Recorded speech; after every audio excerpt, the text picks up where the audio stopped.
Welcome into Texas at the Voice of College Football. My name is Josh. Per usual, on these Tuesdays, I'm joined by former NFL player B. Ross. B. Ross, how you doing today?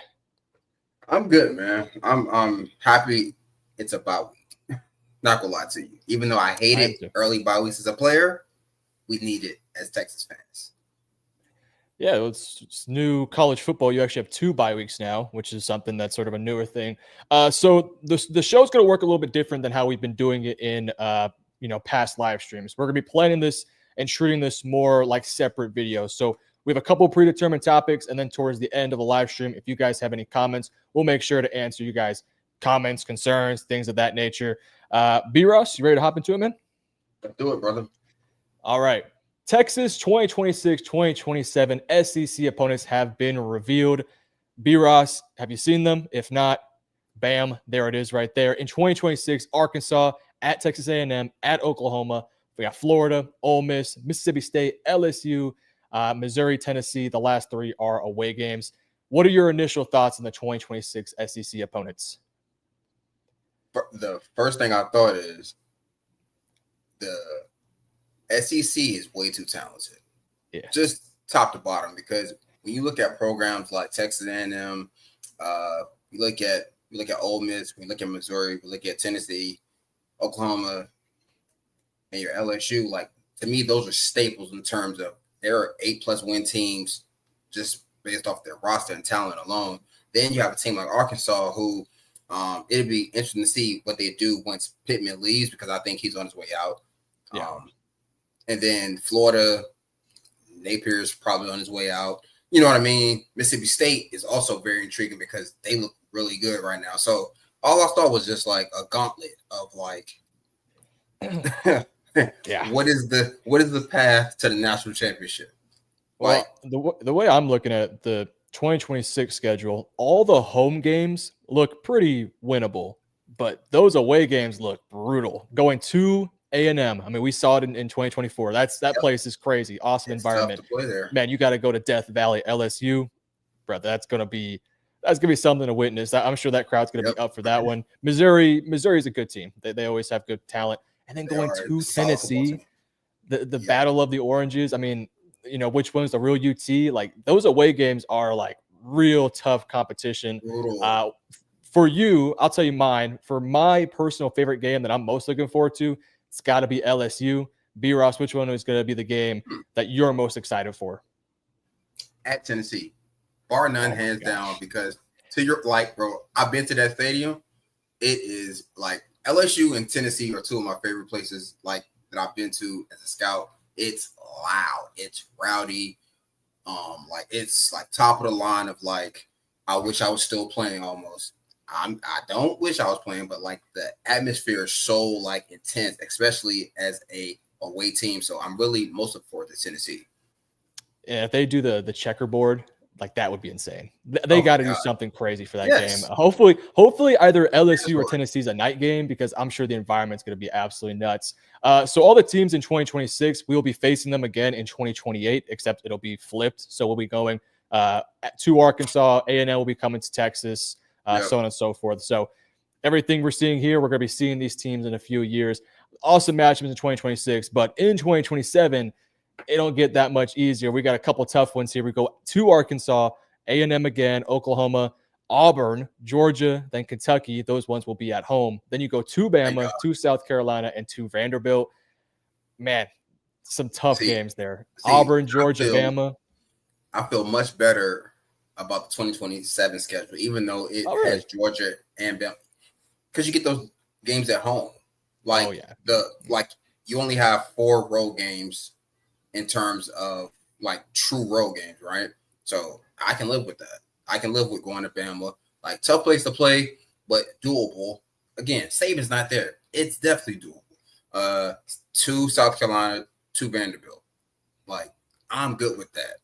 Opposed to going to LSU, to Texas A&M, to Missouri. Like that's, and depending on how those games are scheduled, that could be like a gauntlet, and then you throw in like a home game versus Ole Miss. Like, that's not an easy game. You know what I mean? So 2026 to me is a rougher road. 2027 poses more challenges just in terms of you have to take care of business at home, but I'd rather play at home. Yeah, 2026 is like they don't have the Georgias or Alabamas of the world, but Mhm. every single one of the teams, maybe minus Mississippi State, even Mississippi State might be competent, are really good programs. Yep. No, Florida has their concerns, but Ole Miss, they're always ranked in the top 15. Missouri's a really good team. They've been good the past few years. LSU is, they're LSU, and then Tennessee's really good too. When you look at 2027, it's like, what are you going to get from Auburn? I don't know. What are you going to get from Kentucky or South Carolina or Vanderbilt? Exactly. Those teams have been up and down. Georgia, Bama will be tough games, but you beat one of the two there. Those are going to be huge matchups. Maybe you beat both, and you're probably the number one seed in all of America. That's some awesome matchups. So I'll ask you the same question from 2026. Looking at the 2027 schedule, which game are you eyeing as the one that you're most interested in? Georgia at home. Georgia has slowly become our kryptonite. So, we have to prove that we can beat that team, whether at home or even on the road. But we have to prove that we can beat that team. Yeah, I agree. I'm going to go with South Carolina here. I don't even remember the last time Texas has gone against South Carolina, but playing in their stadium at South Carolina, because we went against Alabama twice the past couple of years, beat them once, they beat us once. Georgia, we played them twice last year. We're going to play them again this year. So I look at that South Carolina game as something that I haven't seen in quite some time that I'm really looking forward to going there. And honestly, Alabama, again, I know we played them at their stadium once, but going into that stadium is always crazy. It's always fun. Also, Auburn. Yeah. I have a soft spot in my heart for Auburn. I don't like Auburn. I don't root for Auburn. But of all the other SEC teams, Auburn's one of those teams that I'm like, if it's not Texas, I wouldn't mind seeing Auburn win 10 games or so. I was rooting heavy for them this week against OU. Let me down, unfortunately. But yeah, Auburn at Texas would be good. 2027 opponents will be facing them again, just opposite flipped in 2029. So when you look at the schedule, 2026 and 2027, and you compare it to what we've gone through the past 2 years, is it safe to say that our SEC schedule is going to get harder from here on out? The first 2 years were fairly easy in a lot of ways. It's going to get harder these next few years. I don't know if easy is the word. Yeah. I just think it's just the conference is so good. Like there aren't any down years. We're talking about 2027, but who knows? Auburn could be a top 15 team. Kentucky could be, serviceable. Vanderbilt, South Carolina could be, top where they are right now. Both of those are top 25 teams. So it's a lot of what ifs, but I do think that we are better prepared to play in the SEC and handle the weekend and week out gauntlet of the conference. Fun fact: the last time South Carolina played Texas, 1957. For real? Yes. Wow. That's awesome. That is awesome. When was the last time we played Auburn? Oh, I see. I feel like I haven't seen that in my entire life. I mean, maybe it's happened a bit more recently, but man, going to South Carolina, that environment's going to be crazy. Looks like it was in Texas and Auburn. Was 2005. Texas won 27-3. 2005. So I guess at that point, 22 years to the day. Mm-hmm. This is the last time we played up against Auburn and South Carolina. South Carolina in the 50s is insane. So that's going to be awesome. Obviously, they announced the annual opponents, Arkansas, Oklahoma, Texas A&M. The last live stream covered it, but we're going to cover it here too. What are your thoughts on Arkansas, Oklahoma, Texas A&M being your every single year opponents? Just 1 year at them, 1 year the opposite. What are your thoughts on those teams? So, of course, it's Oklahoma, right? Biggest rivalry. So that's always settled in. Texas A&M is going to get better. They're already a pretty good program, but when I mean better, I mean just in terms of national recognition and their movement into the top 5, top 10 programs. One, they have the money, they have the resources, they have everything that every other blue blood program has. And to me, they have one of the best coaching staffs to service that money. And then Arkansas is not a bad program. They're hit or miss in terms of how well they play week in and week out, but they tend to play up to their competition. That's what kind of worries me about them. They're not one of those teams where you just go in, beat them by 17 and walk out. Like, they can give you a run for your money any year because Sam Pittman, if he's there, love Coach Pittman. They're a well-coached team. They're tough. They're disciplined. And he's going to have a few guys where everyone's kind of like, who is that? Next thing you know, he's so I think it's a tough 3, but I do think there are 3 games that we can win every year. Yeah, and it's Texas hates Oklahoma, and of course they hate A&M. Big old Texas connection there. But Arkansas, they have it's like a blood feud for them. They hate Texas. Texas could care less about them, but man, Arkansas wakes up for that game. So Arkansas is never going to be an easy matchup, even when they are a bad team. Like, they could be way below 500, but if they're a 3-win team, they will play Texas tooth and nail because that's just how important that game is for them. Texas A&M, super tough opponent, especially when you go to their stadium. Their stadium is loud. They make a ton of noise. So loud. Awesome environment. God. Have you played there before? No. Like, I've been to most of these stadiums just as a scout. And, like, pre-game, I'm on the field, and it's kind of loud, whatever. But as, like, kickoff starting and, like, I'm going up to the booth, it's like on the video game how your controller shakes. Yeah. Like, that shit's real. Excuse me. That's real. You can't hear yourself think or talk. You could be standing beside someone having a full conversation. They hear nothing you say. It's that loud. Wow. Man, that's awesome. I mean, there's some awesome games here moving forward for the Texas Longhorns. 2026 and 2027 ought to be some really fun opponents, fun games. You guys let us know in the comment section below. Which game are you most interested in both 2026 and 2027? All right, let's go and move over now. Talk about the AP poll. Let me put up the poll here real quick. But, man, because this is like, the disrespect is real. All right, let me get this going here. All right. All right, the AP poll is out, and Texas ranks number 10. Disrespect, or are they telling some truth? We're here to talk about it. As you can see right on the screen here, the AP poll for week 5 is officially out. Number 1, per usual, Ohio State. Number 2, we have Miami. And then number 10, we have the Texas Longhorns, formerly the number 1 team in the entire college football heading into the season.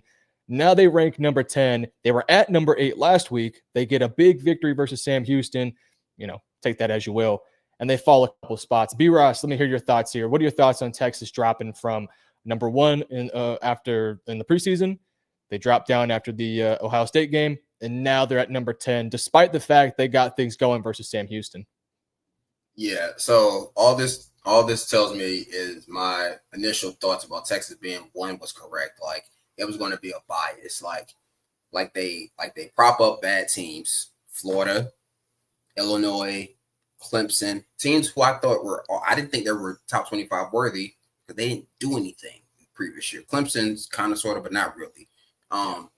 Right? So, but then when you have a Texas team whose only loss is to the number 1 team by 1 touchdown at their place with just all the context around it, you can't okay, the other 9 teams don't have a loss. So I see why they're there. But at the same time, some of these teams haven't played anybody. Oregon's first real test is this week at Penn State. Penn State's first real test versus Oregon. LSU did beat Clemson. Clemson sucks. Clemson has sucked for years. No one wants to just really say it because of Dabo's history.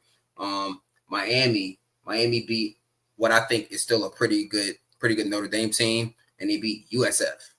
And it beat a bad Florida team. So, quality matters to me. I think our 1 loss is better than some teams win.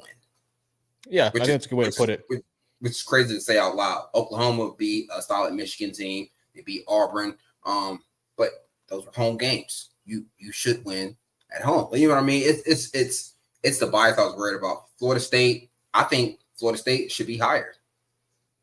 Yeah, it's my personal opinion. They dominated that game. That wasn't a close. They should be higher than Oklahoma. They should be higher than Oregon, Georgia, and probably top 5. But Georgia hasn't played anybody. So who you play matters. I'm not surprised by it by any means. But so this week, let's say we beat Florida. right? Beat them by 2 touchdowns. Doesn't mean anything. Why? Florida sucks. So now we won't move up far. You know what I mean? Like it's the bias of it's the bias of starting at number 1 in the poll.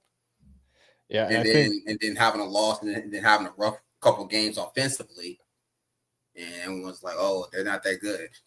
Defense is great, but yeah. Not a I big think fan you worded it well.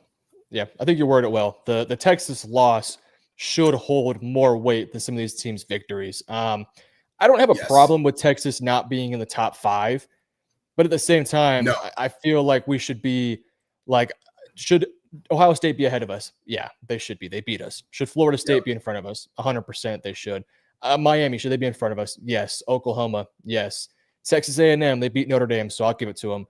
But I feel like when you start, really thinking about it, you're like, man, Texas has handled their business the past 3 weeks. Hasn't been perfect, hasn't been pretty, but they're playing better football. They have arguably the best defense in all of college football, or one of the best defenses. And all it just took was Arch Manning hitting the layups, and all of a sudden this offense looks pretty darn good. So I look at this Texas team. They're at number 10. Should they be higher? Possibly. I would personally have them, and maybe I'm a little bit biased, I'd probably have them at like 7 or 8 for 7 sure. or 8. Not that's the same thing I was thinking. Like when you look at Penn State, for example, Penn State's played Nevada, Florida International, and Villanova, and they struggled in some of those games too. They struggled versus FIU. Like the game got out of hand late, but at one point it was only like 10-0. For like most of the game, it was a close game, and then quarterback threw some picks. You know how the game goes, turns quickly. So I'm looking at that so they haven't even played a Power 5 team yet, and they're the third best team in the country. So, but again, they'll get a real test, but they'll get depending on how the Oregon Penn State game turns out, they'll get more love in terms of staying in the top 5 or top 7, just because they lost to a top team, whereas we lost to a top team opening weekend. It's harder. Like, you know what I mean? So I would have them at 7 or 8, and a couple of teams who haven't played anybody, they'll be 9, 10, 11 until they prove that they can win. So let me ask you this. This week we have a couple big matchups with teams that are ranked in the top 10. So we got Bama, Georgia, Penn State, Oregon. Texas A&M is going up against, I believe, Auburn, and a couple other big-time matchups here and there. Let's say, hypothetically, Oregon decimates Penn State, beat them by 30+. Or let's go 20+, right? They beat them. Okay. Do you think the AP poll would move Texas in front of Penn State, or do you think because of maybe some bias or just maybe the high level of competition, do you think they would stick them in front of Texas still? Because me personally, if Penn State gets blown out, I think they should be below Texas, because Texas was 7. Yep. Was only 7 points behind Ohio State. Right. So if Penn State gets blown out, if they lose by double digits, it could be 10 points exact. If they lose by double digits at home, I think, they play at home. If they lose by double digits at home, then yes, they should be outside of the top 10. Because now all that tells me is the first 3 games that you played didn't mean nothing. So you're technically, to me, you're 0-1. Just go to the back. Okay, now let's do the same test here. Georgia versus Bama. Bama obviously had the bad, ugly week 1. They've sort of bounced back a little bit these past 2 weeks. Let's say Bama beats Georgia, even let's say by a field goal, right? Really close game. Bama beats Georgia. 2 questions here. Does Texas jump Georgia, or, and I guess you could, or does Bama jump Texas now? Bama won't jump Texas. Bama won't jump. Texas is least of their worries, because you got Texas Tech, Ole Miss, Iowa State, Indiana ahead of them. Like, they're not. Tennessee is a 1-loss team over them. Georgia Tech is a 1-loss team over them. I mean, like, they would have to decimate Georgia for them to jump back into the top 15, or no, top 12. 12. Yeah. Yeah. But now, do you think if Georgia loses by, let's say, 3, do you think Texas stays behind them, or do you think they go in front?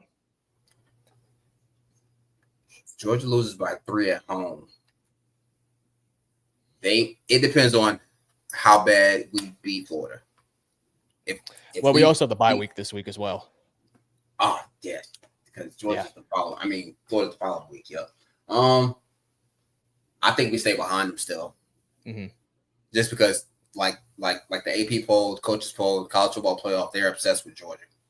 They are obsessed. Like they love Georgia. They love Penn State. Right, wrong, and different. Okay, now the same question here, but a little bit different context. Let's say that Auburn upsets Texas A&M on a game-winning field goal. Texas is obviously just one spot behind them. Do you think Texas jumps them? I think the answer is probably pretty clear here. Yes, I think they have to. Yeah. Now we have another interesting one we didn't talk about earlier. LSU faces Ole Miss. LSU is currently ranked number 4. Ole Miss is currently ranked number 13. If Ole Miss defeats LSU, does Texas jump LSU or does Ole Miss jump Texas? Ole Miss jumps Texas. Yeah. You think LSU stays in front? Yep. I'm telling you, like, there's a bias with like starting one. You don't want to start number 1 in the country. You want to be like 3. Good little spot to be in. Mm-hmm. But yeah, Ole Miss beats LSU. Ole Miss jumps Texas. Ole Miss jumps probably everybody. If these top teams, well, 2 of them or 3 of them are definitely going to lose. Yeah. So, yeah. Ole Miss probably jumps into top 7. Like, if they beat LSU, they beat LSU, yeah, they'll jump. Yeah, this is a big week for the AP poll. Last little thing I want to talk about here. I think the AP poll is fine generally. I think they make mistakes. They're not perfect. They have a lot of flaws. What are your thoughts on the AP poll? Because I don't think we've ever really given our thoughts here at the Voice of College Football Texas channel on the AP poll. So as somebody who's played college, been in the NFL, done scouting, what are your thoughts on the AP poll? Do you think they generally do the right thing? Do they do the right job? Or do you say abolish it? I think they need to rotate who gets those 60 votes. Like who's voting for the top 25. That should rotate every year, because the issue is teams become like people become biased. Like, you got to think these are sports journalists, right?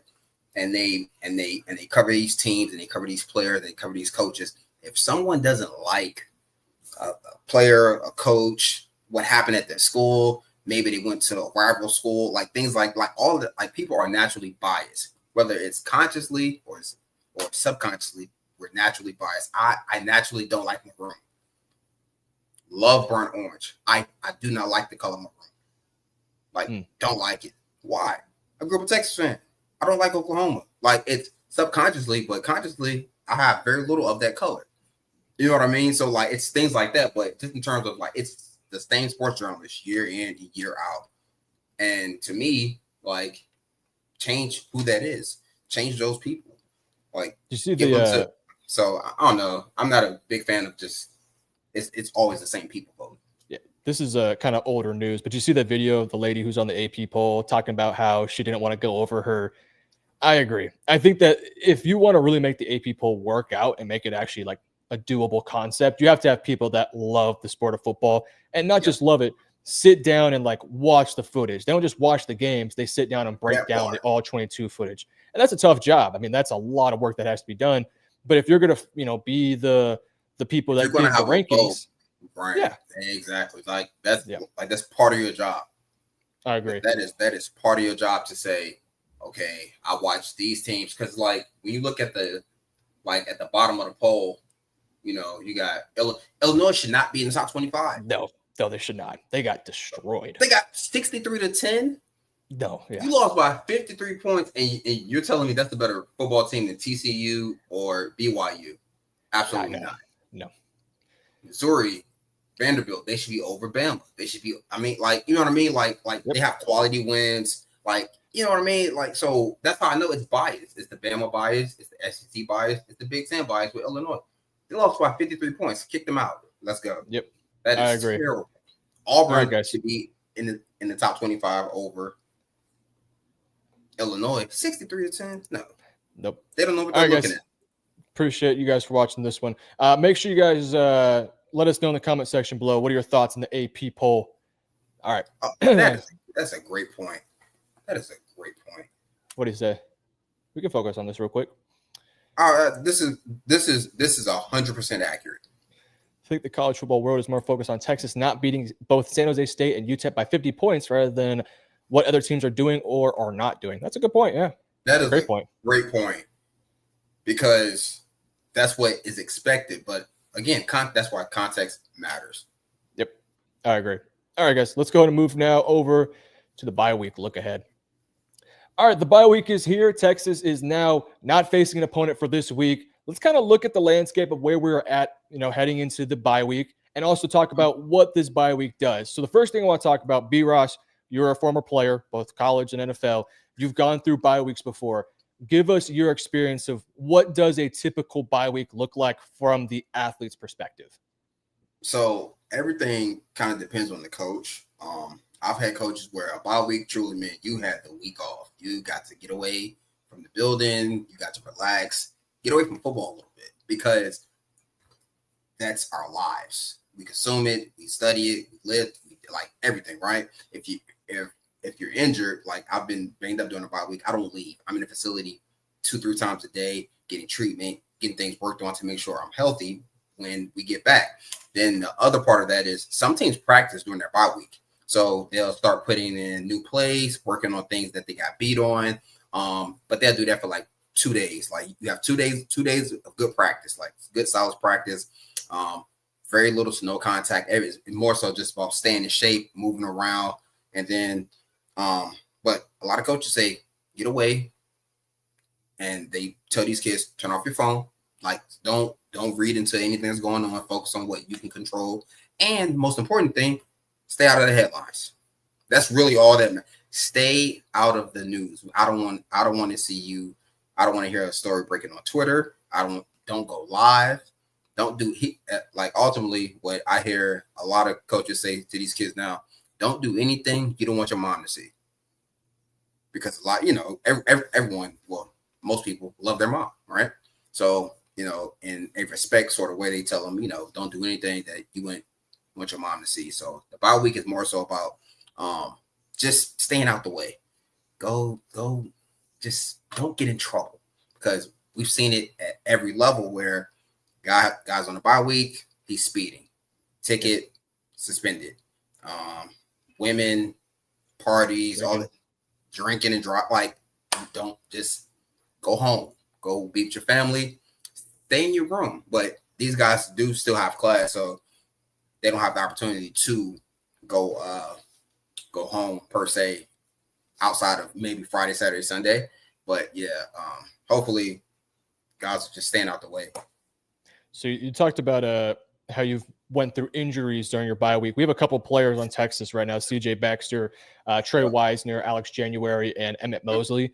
All four of those guys are trending in the right direction and look like they might be able to go for the Florida game, which is all very positive news. What are those guys going through right now? You talked about them being in the training room. What does that process look like? And, maybe give an experience or something that you've been through.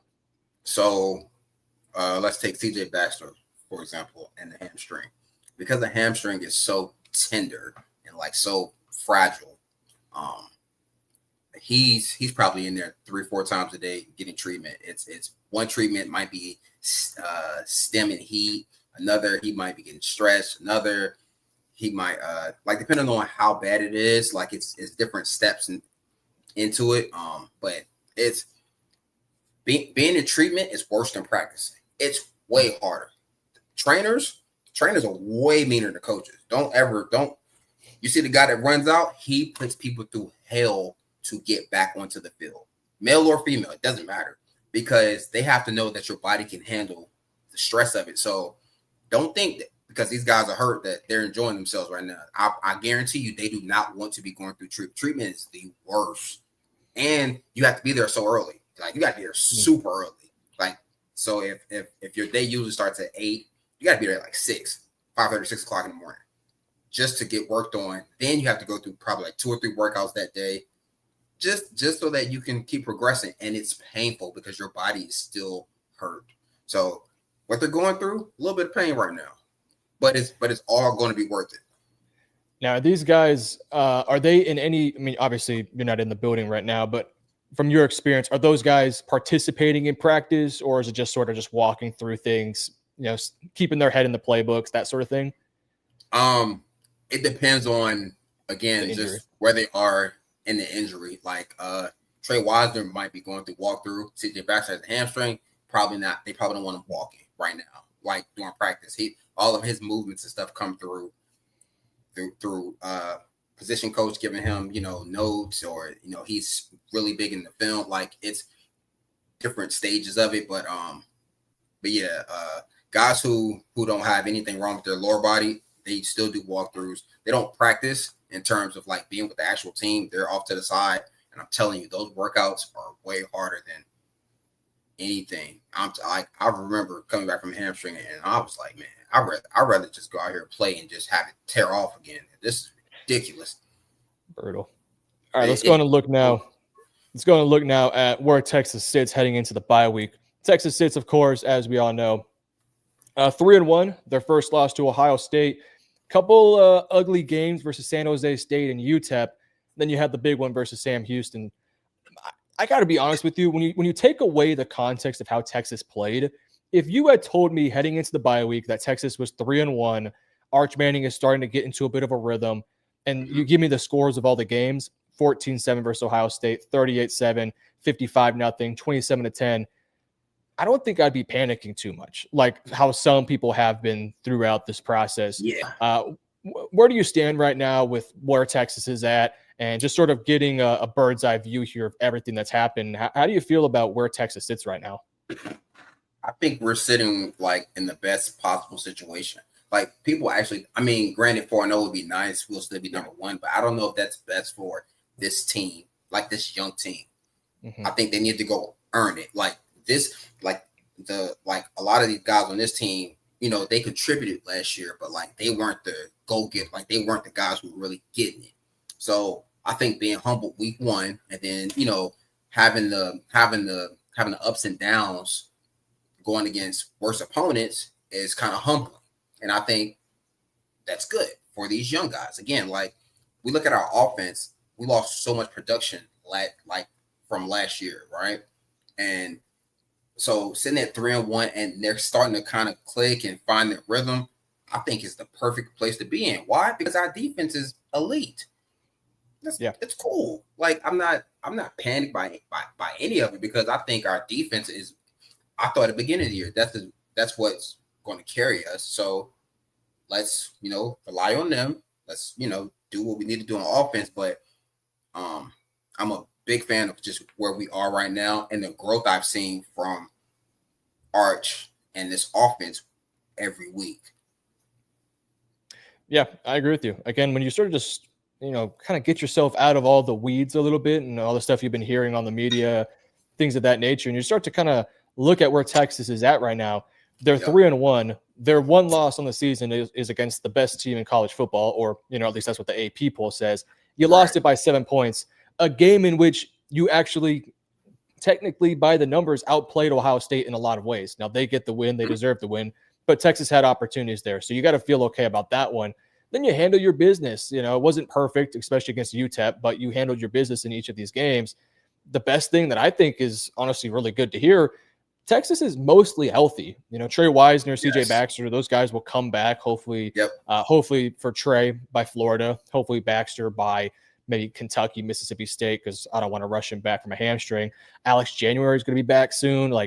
But you have no injuries to Arch, knock on wood, of course, no injuries in your receiving core. No, I don't think there's a single, besides Alex January, major injury on the defense. I mean, it's the same guys you started versus Ohio State are still out there. So once you get those guys fully back and healthy, you're going to be basically 100% heading into Florida and Oklahoma. And, breaking news, John Mateer might be gone for that Oklahoma game, which we might need to talk about here at some point. That's a huge loss for them. But they had those injuries now, and you look at Texas, they don't have those injuries. Oklahoma's going to be starting, Hawkins again at quarterback? Yep. And maybe he's developed, but if he's anything like his self last year, not a great quarterback. Even if he did develop, he's going to struggle just like John Mateer was. You know what I mean? Like, I don't think people will give our defense enough credit because all the attention goes to Arch. Mm-hmm. Like, right, wrong, and different. Every bit of our defense is playing lights out. I watched the game from this past weekend again. I'm just studying how those guys are playing with so much confidence and playing so fast. Like they don't care what the offense does. That is the best defense. The best defenses don't think in terms of our offense needs to do something. They don't care. That Texas defense does not care. They're saying, take your time, do what you got to do. And like, I think people like kind of forget who's on that defense and like the studs we have on that defense and like how good this defense really is because how inconsistent the offense is. Like the offense is not even or the defense isn't even like they're in a whole different stratosphere than the offense, which is fine. That's why they're independent of each other. That's why they play off of each other. So yeah, I just hate how our defense doesn't get the credit they deserve because if Hawkins starts, I'm expecting a big win. Win. I mean, to your point, 24 points they've allowed in 4 weeks. That's an average of 6 points a game. That's 2 field goals or a touchdown and a missed extra point. So they've been dominant. I mean, they dominated Julian Sayin in Ohio State. Jeremiah Smith was yet again in a box, couldn't really do a whole bunch.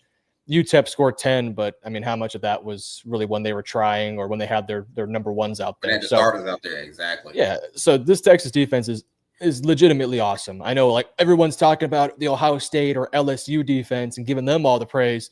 They're not really talking about what Texas is doing because Texas has answered the bell on the defensive side of things. And this offense is starting to put some things together. They're starting to get better.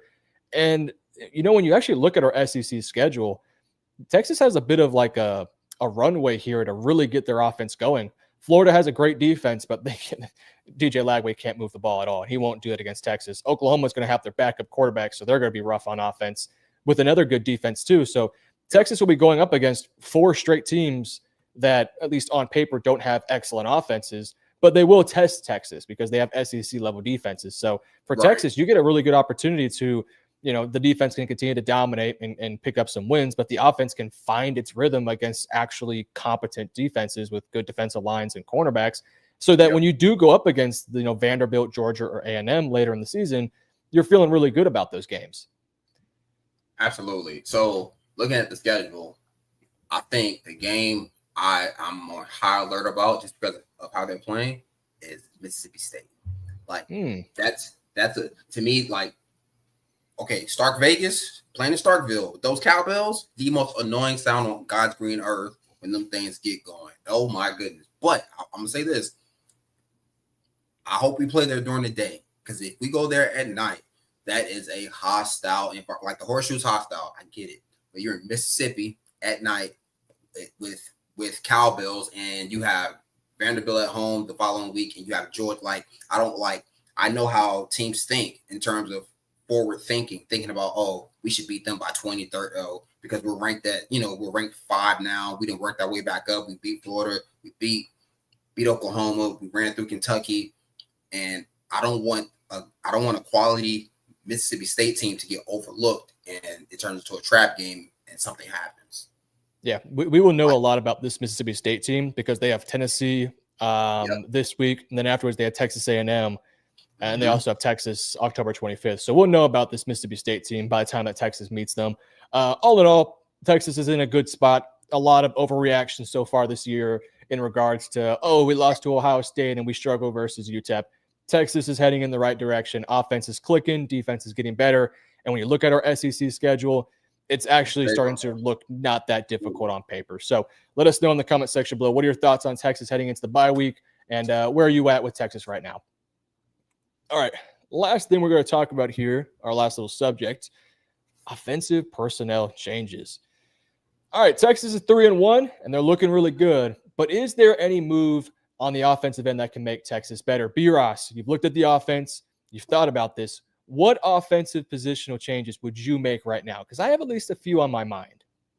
I wouldn't make first off, I wouldn't make too many changes up front. Like you want to keep the continuity because O-line is all about communication and being on the same page. Like I get it, you want to put the best 5 out there, but you can't be rotating guys mid-game. Yep. Like that's not where you want your offensive line to be at this stage of the season.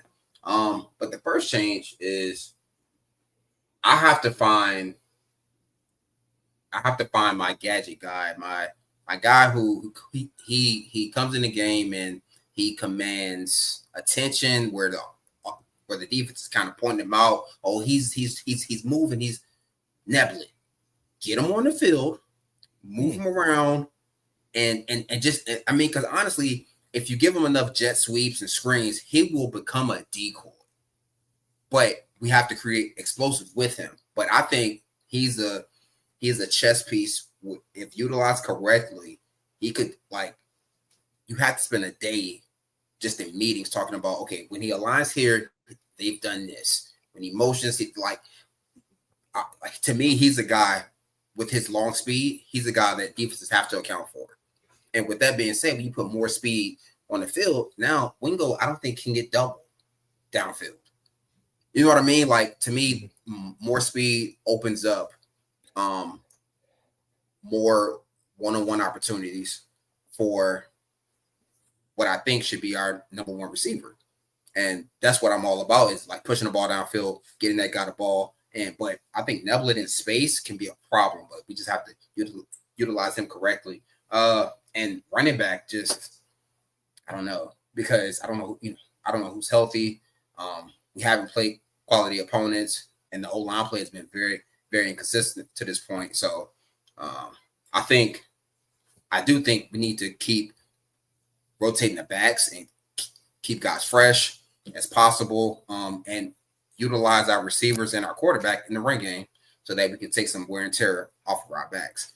But overall, I don't think it's too many big changes. I think we need to maybe play more guys in just roles that we can help our offense open things up a little bit. So I have two freshmen that I want to see get more reps on the field. You talked about Ryan Niblett. I'm going to talk about Dalen McCutcheon. I'm a big fan of what I've seen from McCutcheon. I like McCutcheon.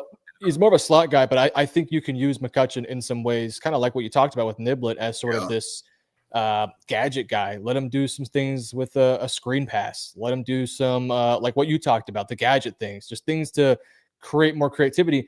And more than anything, you're just looking for somebody that can distract the eyes of a corner or a linebacker. Exactly. Make you look one way, we're to go the other way, or maybe you think we're going to go do the opposite, but we're actually just going to hand the ball off to him or something like that. So you talked Ryan Niblett. I 100% agree. I want to see more of him because he is like juice in a bottle. But McCutcheon as well has some really good athleticism, and he gives me the vibes of like a really solid slot receiver that is just super shifty and nimble and able to cut on a dime. I want to see more of McCutcheon.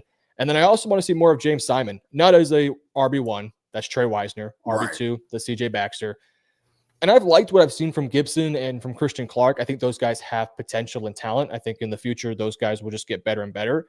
James Simon looks like he might be our third best running back. And maybe it's a little too early to say. We haven't seen him go up against SEC opponents. But in the time we've seen James Simon play, he just pushes the pile. He looks like somebody that just understands it, right? He just gets it. Jarrett Gibson has some issues with the fumbles, which are, if we can't trust you to hold the rock, that's tough. Now, he hasn't had too many issues this year, but he's had issues in the past. Christian Clark, he gives you a vibe here and there that he's really understanding it, but then occasionally you'll watch the All-22 and, he should cut it outside. He cuts inside, or he'll cut inside. That's a very good point. His vision at times is, I'm like, what are you looking at? Just he's a young player. It's inside zone, and like he's looking to bounce the ball, or he's so worried about fumbling. He's running through the lane. Like, give yourself the chance to build up speed. And he's running with two hands on the ball, like 100%. Yeah, he's playing like a young player, redshirt fresh. He is.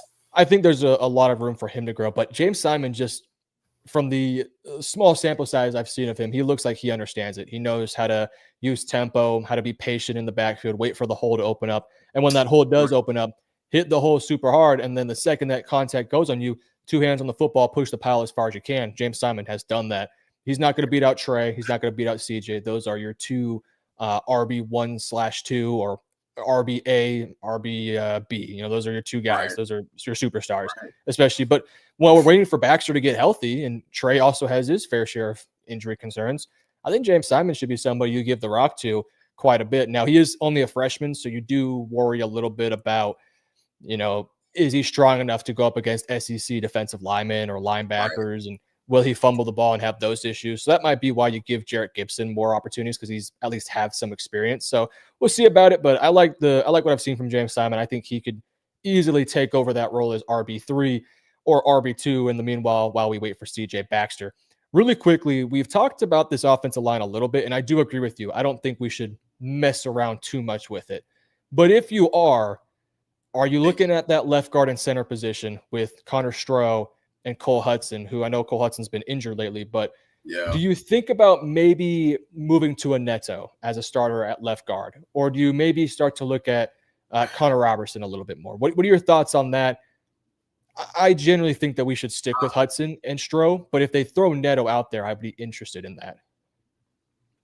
I mean, I don't like too much because it's a rhythm thing when you're playing up front. Like, you got to get into your rhythm of, okay, when I work with this guy, this is how he likes this combo block. Because like, granted, everyone's kind of taught the same, but because of ability, size, length, strength, it changes person to person in terms of working double team, especially when we're running a lot more power and a lot more inside zone. And like, it's doubles at the point of attack. They have to, like, in order for the play to work, those two guys, the left guard center, right guard center, they have to be on the same page for most of these plays to hit. So part of me says, see what they have, but at the same time, like, it's kind of too late. Like, we're about to start SEC play.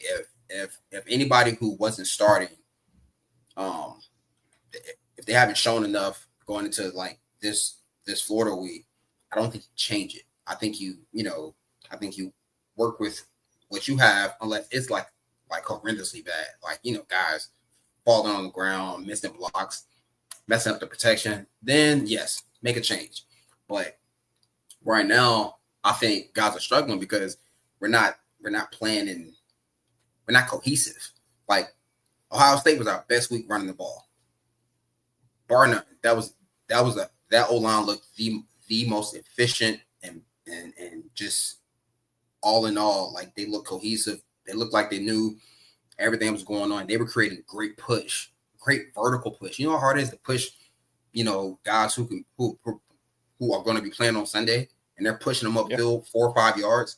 Whereas then we play San Jose State, UTEP, and Sam Houston and we're getting like, a little vertical push, couple seams here and there. Like, so what's the difference? And to me, it's the fact that now guys are kind of playing timid because they don't want to be taken out. They're not playing as aggressive because they know they're in a rotation, or they know they're not going to play up the same guy. So all in all, I would probably not change anything. I would stick with what you have, especially at center, because that's communication snaps. That's quarterback. Yeah. Like that's imperative. Like, the quarterback and center, they are the ones who have the protection calls. So we want the guy with Arch who knows what he's doing first off, and they have a good relationship just in terms of, okay, I'm calling lasso to the left, but you see the nickel coming. Okay, I trust you as the quarterback to say, you take it, call it, and so I can handle about throwing the ball versus blitz that's coming. So I'm a big fan of chemistry, so I wouldn't change too much. Yeah, and the other thing too, you talked about it. If you have a Connor Stroh, and if you're like Trevor Gooseby and you have to do a double team, Connor Stroh's 6'7", 340. So you start to learn how to work with him. If you throw Neto out there, who's 6'4", I think he's 330 or so, who's a little bit lighter and might be a bit of a different player, that obviously makes life a little bit more difficult for a Gooseby who's playing very well. I want to talk about Emmett Mosley real quick. He's coming back from an injury. We have not seen him yet, so it's very difficult to think about where he fits in this offense. Right now, let's assume he returns for the Florida game, because he was close to returning these past couple of weeks, but Texas held him out. It looks like he'll be returning either Florida or the game after, Oklahoma. Where do you see Emmett Mosley fitting in, especially when you talk about Sarkisian really liking these really tight receiver rotations? Or do you think he fits in at all? He definitely fits in because he's talented. Like, let's put that out. Very talented. Yeah. Like, the kid can play ball. But I do think again, like the more talent you have on the field, the more true one-on-ones you can create in critical situations. So when I say that, all I mean is on third down, a lot of teams in third and let's say 6 or less, you're seeing a lot of man coverage. And if guys can't win without the play caller getting them open, then that's an issue. I think Emmett Mosley is a guy who can play in the slot. He can play outside. He can win numerous ways because of his route running ability and his speed, quickness. Like just he's a good receiver, and he complements Parker and Wingo well to me. Like just in terms of body type and the way he plays. So I think he does have a place. How they use him will be interesting because like Florida doesn't have a slack defense. Like Florida's pretty good on defense. Oklahoma's pretty good on defense. So how they use them to get them going will be more interesting than anything because he's going to have to, get into some sort of a rhythm initially. But I do think he has his place. It's just I'm not sure where or how he gets done. Yeah, because I was thinking about it because Sark has always been very tight with his receiver rotations. I mean, when we had A.D. Mitchell and Worthy, it was Worthy, Mitchell, and Jordan Whittington. I mean, Jonte Cook would come in a play or two here and there, but it was just those three mostly. You see that Wingo, Livingstone, and DeAndre Moore have Sarkisian's trust. Yep. I think Dalen McCutcheon will get a couple reps here and there, but maybe 7 or 8 snaps a game. Same thing with like a Ryan Nibbett, might only get 4 or 5. Yeah. I wonder if maybe Mosley fits into that opposite outside receiver to a Wingo or Livingstone, so where you can rotate him in occasionally. So you have DeAndre Moore primarily in the slot where he's really good. He's reliable. Wingo can be your gadget guy too, but he's typically an outside wide receiver. Same with Parker Livingstone. Right. I wonder if you say when Livingstone's out there, you have him in certain packages, but then in other packages, maybe Mosley can step in there because Mosley's a very talented player with a big frame, 6'2", I think 205, 210 pounds, something along those lines. And he can win downfield. He can win 50-50s. He's a solid route runner too. So I wonder what his fit is because he's not the athlete that Wingo is, and I don't think he has the connection that Livingstone has with Arch. I don't think he has that yet. So I just sort of think right now, if you had to guess, how many snaps do you think he gets? Let's say Texas plays 70 snaps on offense or 60 or whatever it might be. So the issue is, and I was thinking about this when you asked about the personnel, is we've been playing a lot more 12 personnel because I think Sark is more comfortable with the rotation of tight ends than the rotation of receivers. In my personal opinion, like watching how we dwindled down the snap count of 11 personnel and the snap count of 12 personnel and 13 personnel, he is throwing out Nick Townsend, Jordan Washington, Jack injuries. Like granted, I don't think they're getting the targets that those receivers would get, but we're seeing so much 12. I'm sitting there like, well, I don't think the question is if it's the receiver combination that we need to worry about. It's a matter of which room does he kind of trust, or what is he trying to do, just in terms of spreading the ball around? Because I think a guy like Nick Townsend could be a matchup nightmare. I agree. Like he's a vertical seam guy who can catch the ball, athletic downfield. So you put a safety on him, do you put a linebacker on him? You know what I mean? Like you can do a little more just in terms of messing with the personnel of the defense, because now it's like, okay, do you play nickel? Oh, you got a small little nickel in? Oh, that's fine. Let's run the ball. Oh, you got a big nickel in? This safety better be able to cover. So I think the question is, which room is more dependable, down in and down out, more so than anything, because the receiver room is talented, but like up to this point, what have they really done to like really earn it? To earn those snaps or like earn the ball? Like Mosley, to answer your question though, I think out of 70 snaps, I think the range is between 15 and 25, somewhere in there comfortably. I was thinking 10 to 18 or so. That's 15 kind of feels like the sweet spot in my opinion.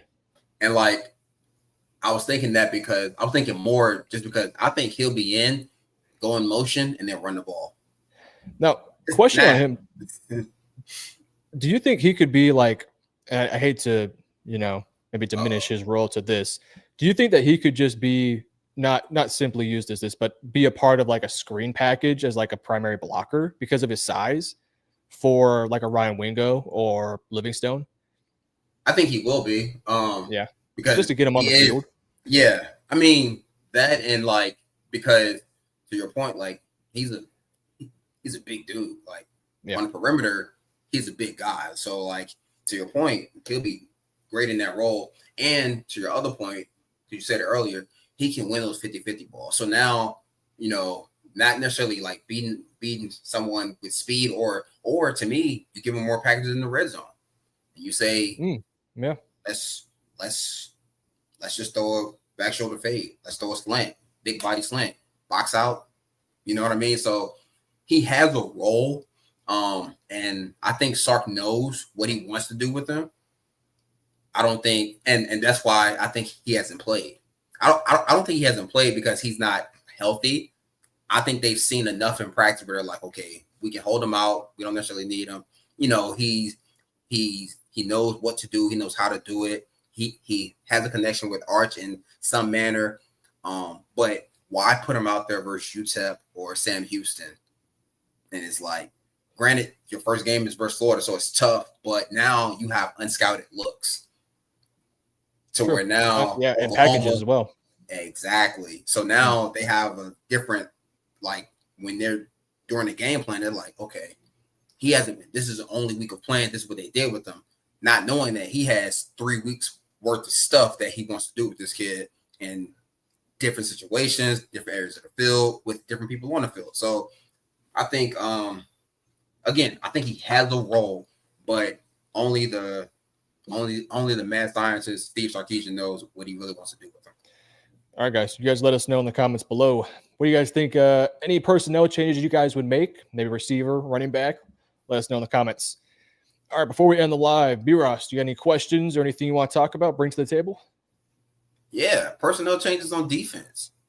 Oh, yeah, we didn't talk about that. All right, well. We didn't talk about we didn't just briefly. Hold on, give me 2 seconds. Let me get this we'll make this a video as well. All right. The Longhorns are 3-1. The defense is playing good, but are there any changes we might want to make? B-Ross brought this to the table. B-Ross, you got a guy that you want to see play a different position, or maybe somebody start now? You know who I don't want to see on the field. I know, Jalen Gilbo. Let's talk about him. I don't see it. I don't like versus Florida and Oklahoma. I can see him having great games. I can because the quarterback play is subpar. Yeah, I can see him doing his job, and for what they have him do, like he's solid at it. But when I see Kobe Black, like better athlete, can do the same. He can do everything Gilbo does. He just hasn't had the same amount of snaps. I think Gilbo is a good insurance policy. I just something about the way he plays and the way he sees things scares me versus Georgia versus Texas A&M.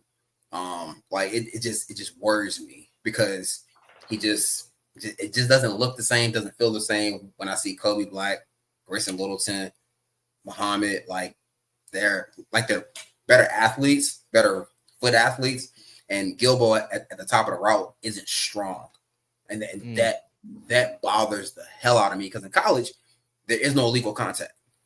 People forget that. If a dude runs a 10-yard curl route, I can technically, until the ball is thrown in the air, I can grab him, like just a little bit, but I can grab him. And Gilbo does it and then gets pushed off so easily. I'm just like, you're too old for that. He is 6 foot 183. Just saying, 6 foot 183 senior. So who would be the guy that you would want to fill in? Kobe Black, maybe Cade Phillips, Warren Roberson. We talked about Grayson Littleton, maybe moving to outside corner. Who would be the guy that you would suggest takes up that role of Gilbo as your opposite outside corner to Manny Muhammad? I would start with Kobe Black. Interesting. I would because he's big. He's big. He's long, and for how well pass rush is playing as a whole, not necessarily the edge guys, but that interior pass rush, you don't have to cover long. Like you don't, but like big guys who can smother receivers, and it gives this Texas defense the ability to match body types. So now if you're saying, we have 5'10", 5'11" guy who's quicker, but, has some speed, but not like, not a true burner. Let's put Manny Muhammad on him. And now balls, Kobe Black. That's all you. Like, to me, he gives his defense a tad bit more versatility, just purely in terms of matchups on the perimeter. And I think he's a better player, but that's my personal opinion. He's a more talented player, I would say, for sure. He's 6'2", 200 pounds, and he looks every bit of it. It's funny, when he came out of high school, he was a tall kid, but he was very like kind of scrawny, but he's really put on weight very nicely. And you pair him next to Manny Muhammad, who Manny's developed super nicely and is also very big in his own right. Man, you'd have two very big, strong, physical outside corners. Do you worry? And obviously, you're better to talk about this. You played secondary in the NFL and college. Are you a bit worried about, maybe them being almost too big and maybe being a little bit slower on the outside? Or do you think you could, work a system around that? They have a system for it. We're not built like this team, but schematically, what we do base downs and sometimes a third down, we're no different than the Seahawks, just in terms of like the 2014, 2013 Seahawks when they had Richard Sherman, Brian Maxwell.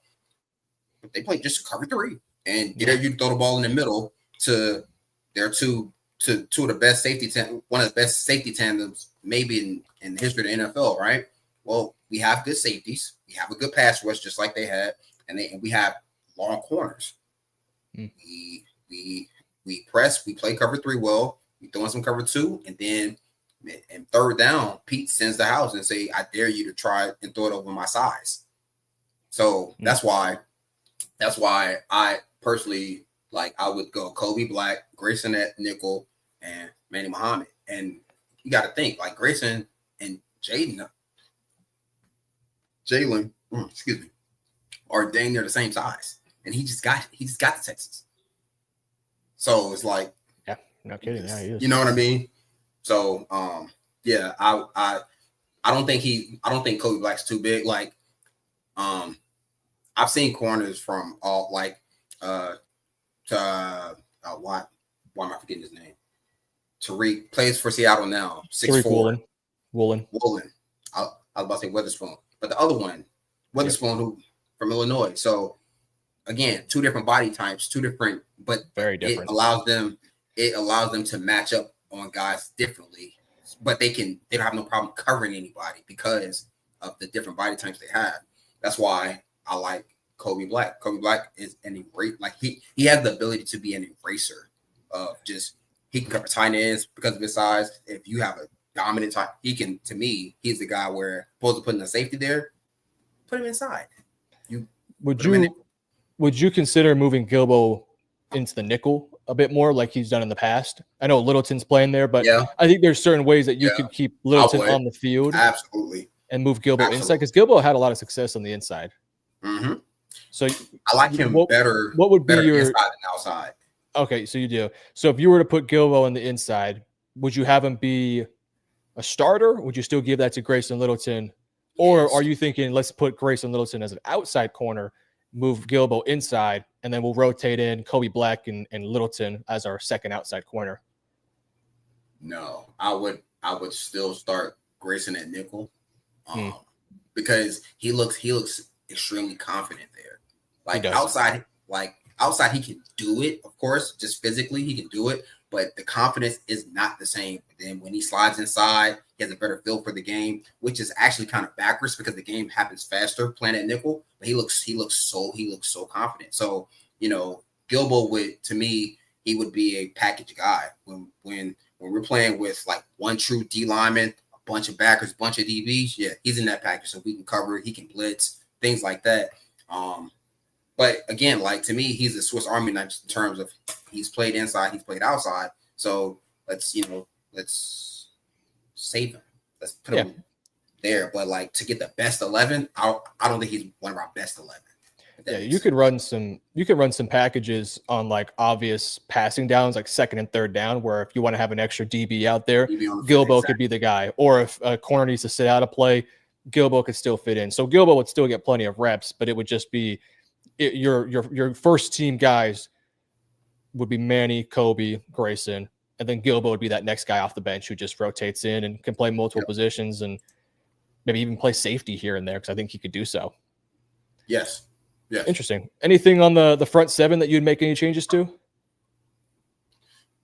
Hard to really pick one out. Maybe like like me personally, I would give Lance Jackson more playing time. I think he's been really good, but he's definitely been growing. Anthony Smith, I've been big on. Hero Canoe, really been balling so far this young season. He's looking really good. Yeah. I don't know if there's any like changes I would make though. Maybe just guys getting a couple more snaps would be all I would do. Yeah, and it's going to be tougher playing in the SEC now. For sure. Like, so prime example, I love Anthony Smith, but versus bigger guys in the SEC, he's going to continue to struggle, right? So I think again, like, but does he have a package? Yeah, because he's a better athlete than LaFau, right? So coverage wise, I think you can put him out there. I would love to see more Lance Jackson. Like, one, because like physically he can handle it, I think. So, but how that's deployed would be very interesting. I want to see more of Brad Spence, Trey Moore, and Colin Simmons in the game together. All three. I want to see more of Trey Moore coming off the edge. Well, that's what he was good at. Like, well, he was really good at it. Like before he transferred from UTSA, I remember seeing him as a sophomore. Like, yeah, he's leading your program. You know that, right? This kid's good.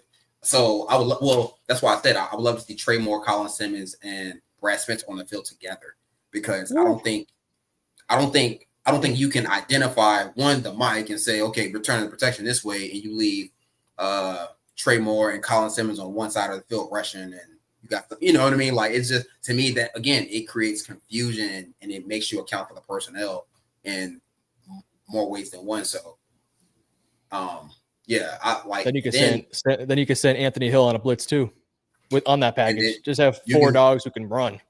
You can send Anthony Hill on the blitz. You can drop Colin Simmons. You can drop Trey Moore. You can drop Brad Smith. Like, it gives you so much versatility to have just four athletes like that who can do a little bit of everything.